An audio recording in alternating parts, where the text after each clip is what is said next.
ada yang lebih berharga selain daripada Yesus. Markus 14 ayat 3. Ketika Yesus berada di Betania, di rumah Simon si Kusta dan sedang duduk makan, datanglah seorang perempuan membawa suatu buli-buli pualam berisi minyak narwastu murni yang mahal harganya.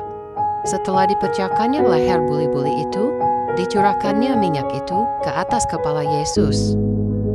Jika Anda melihat seseorang menuangkan seluruh botol parfum Chanel seharga $2.500 ke kepala orang lain, Anda mungkin akan bereaksi negatif.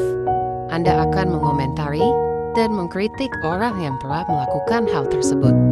Untuk apa membuang-buang sesuatu yang mahal secara sia-sia? Itulah yang terjadi pada seorang wanita yang menuangkan satu buli-buli minyak narwastu murni ke kepala Yesus. Orang-orang menjadi gusar dan mengatakan, hal itu adalah pemborosan. Minyak narwastu murni adalah minyak wangi yang terbuat dari akar tanaman yang tumbuh di pegunungan Himalaya. Itulah sebabnya minyak itu sangat mahal, yakni 300 dinar lebih. 1 dinar adalah jumlah upah bekerja sehari penuh. Jadi, 300 dinar lebih itu upah bekerja selama setahun. Karena aromanya sering diasosiasikan dengan mempelai pada hari pernikahannya, Kidung Agung 1 ayat 12, 4 ayat 13-14, sejumlah ahli percaya perempuan itu telah memberikan hartanya yang paling berharga, yakni mas kawinnya sendiri, kepada Yesus. Ketika orang lain melihat hal yang sia-sia, dia melihat nilai yang jauh lebih besar. Ketika orang lain merasa ada hal yang lebih baik untuk dilakukan dengan minyak yang mahal tersebut, perempuan itu memahami bahwa memberikan minyak mahal tersebut untuk mengurapi Yesus adalah hal yang layak diterima Yesus. Mungkin narwastu atau parfum murni bukanlah sesuatu yang bisa kita pahami. Kalau begitu, bagaimana kalau memikirkan uang, waktu, dan tenaga kita? Ketika orang lain mengasihani kita karena menghabiskan terlalu banyak waktu, tenaga, dan uang kita untuk melayani atau mencemooh kita karena memberi terlalu banyak kepada Tuhan, apakah kita terguncang oleh hal itu? Atau apakah kita masih menyadari bahwa Tuhan jauh lebih berharga daripada apapun yang bisa dibeli dengan uang atau apapun yang ditawarkan dunia?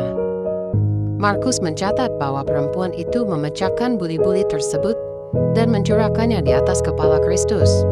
Ia tidak hanya mencelupkan tangannya dan kemudian mencurahkannya sedikit ke kepala Kristus, tetapi dia memberikan semuanya.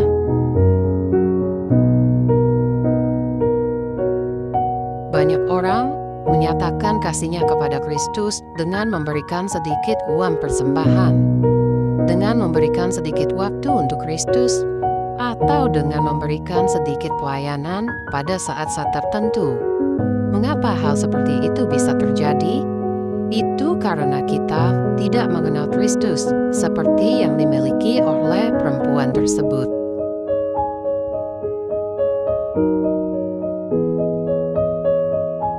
Kita tidak mengerti akan salib Kristus.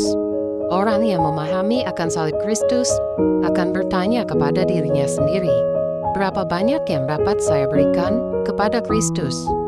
Perempuan itu telah melihat akan kesedihan Kristus dan pergumulan Kristus menuju kayu salib.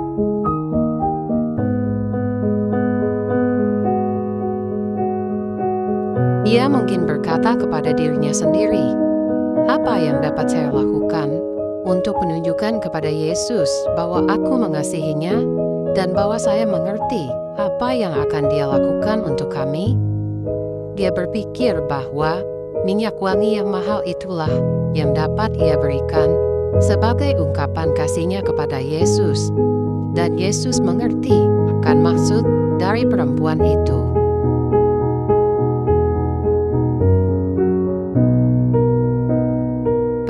tersebut menunjukkan pemahamannya akan betapa berharganya Yesus dengan berlutut di hadapannya dengan penuh kerendahan hati dan menyerahkan miliknya yang berharga untuk Yesus.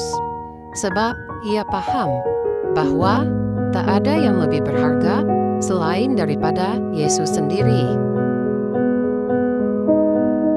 Seperti yang dikatakan Paulus, tetapi apa yang dahulu merupakan keuntungan bagiku, sekarang kuanggap rugi karena Kristus.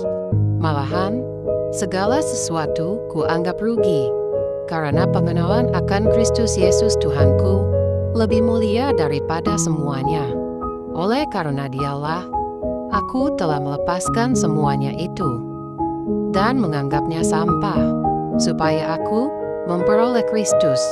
Filipi 3 ayat 7-8.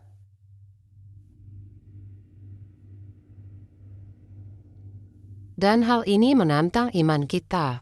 Apakah kita juga melihat betapa berharganya Yesus dalam hidup kita? Semoga Tuhan Yesus memberkati.